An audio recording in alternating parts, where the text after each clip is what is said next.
الشیطان الرجیم بسم اللہ الرحمن الرحیم۔ نبی کریم صلی اللہ علیہ وسلم پر وحی کا ابتدائی دور۔ یہ حدیث نمبر 3 ہے، صحیح البخاری کی حدیث ہے۔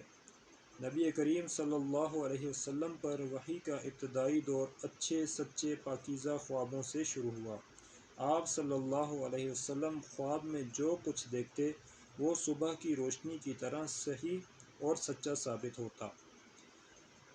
پھر من جانب قدرت آپ صلی اللہ علیہ وسلم تنہائی پسند ہو گئے اور آپ صلی اللہ علیہ وسلم نے غار حرا میں خلوت نشینی اختیار فرمائی اور کئی دن اور رات وہاں مسلسل عبادت اور یاد الہی و ذکر و فکر میں مشغول رہتے۔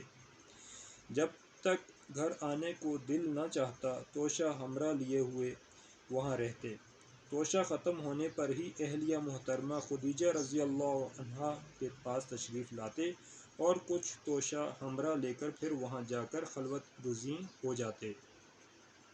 یہی طریقہ جاری رہا یہاں تک کہ آپ صلی اللہ علیہ وسلم پر حق منکشف ہو گیا اور آپ صلی اللہ علیہ وسلم غار حرا ہی میں قیام پذیر تھے کہ اچانک جبرائیل علیہ السلام آپ صلی اللہ علیہ وسلم کے پاس حاضر ہوئے اور کہنے لگے کہ اے محمد پڑھو۔ آپ صلی اللہ علیہ وسلم فرماتے ہیں کہ میں نے کہا کہ میں پڑھنا نہیں جانتا۔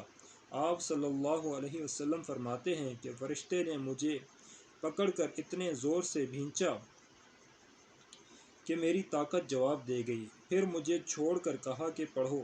میں نے پھر وہی جواب دیا کہ میں پڑھا ہوا نہیں ہوں۔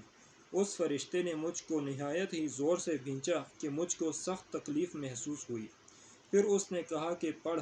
میں نے کہا کہ میں پڑھا ہوا نہیں ہوں۔ فرشتے نے تیسری بار مجھ کو پکڑا اور تیسری مرتبہ پھر مجھ کو بھینچا، پھر مجھے چھوڑ دیا اور کہنے لگا کہ پڑھو اپنے رب کے نام کی مدد سے جس نے پیدا کیا اور انسان کو خون کی پھٹکی سے بنایا۔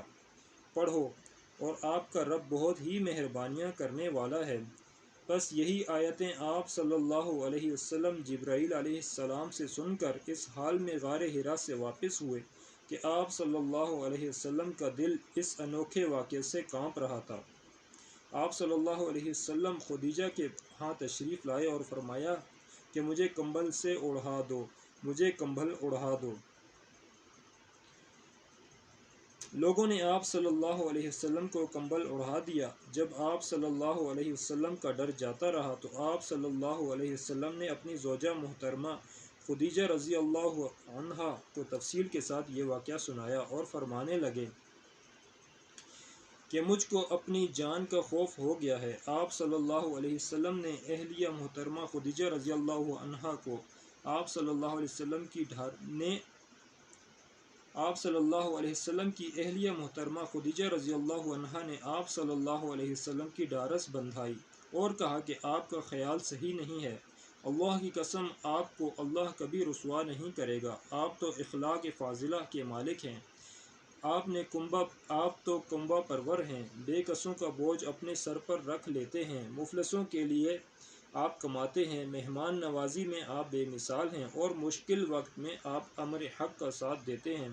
ایسے اوصاف حسنہ والا انسان یوں بے وقت ذلت و خواری کی موت نہیں پا سکتا۔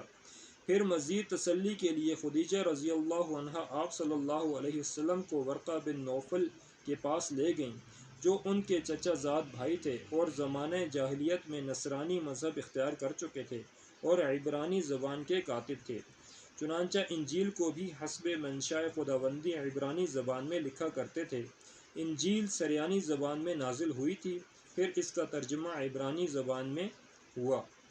ورقہ اسی کو لکھتے تھے۔ وہ بہت بوڑھے ہو گئے تھے، یہاں تک کہ ان کی بینائی بھی رخصت ہو چکی تھی۔ خدیجہ رضی اللہ عنہا نے ان کے سامنے آپ صلی اللہ علیہ وسلم کے حالات بیان کیے اور کہا کہ اے چچا زاد بھائی، اپنے بھتیجے محمد صلی اللہ علیہ وسلم کی زبانی ذرا ان کی کیفیت سن لیجئے۔ وہ بولے کہ بھتیجے آپ نے جو کچھ دیکھا ہے اس کی تفصیل سناؤ۔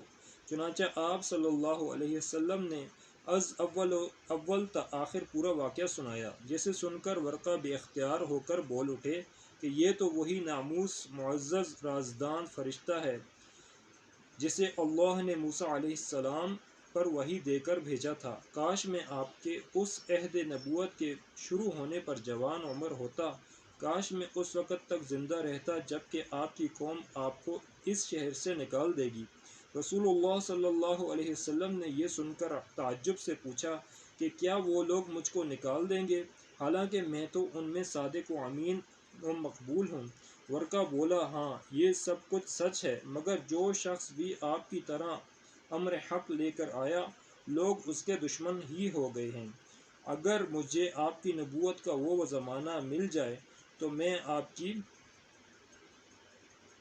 پوری مدد کروں گا، مگر ورقہ کچھ دنوں کے بعد انتقال کر گئے۔ پھر کچھ عرصہ تک وحی کی آمد موقوف رہی۔ تو یہ ہے حضور پاک صلی اللہ علیہ وسلم کی نبوت کا شروع کا زمانہ اور پہلی وحی۔ تو اللہ پاک ہمیں حضور پاک صلی اللہ علیہ وسلم کی تمام سنتوں پر عمل کرنے والا بنائے اور آگے پھیلانے والے بنائے، اور اللہ پاک ہماری کمیوں کوتاہیوں کو معاف فرما دیں، اور ہمیں اللہ پاک سیدھی راہ پر چلنے کی توفیق عطا فرمائیں، اور ہم سب کا حامی و ناصر ہوں۔ وصلی اللہ تعالی علی خیر خلقہ محمد وعلی آلہ واصحابہ اجمعین برحمتک یا ارحم الراحمین، آمین ثم آمین۔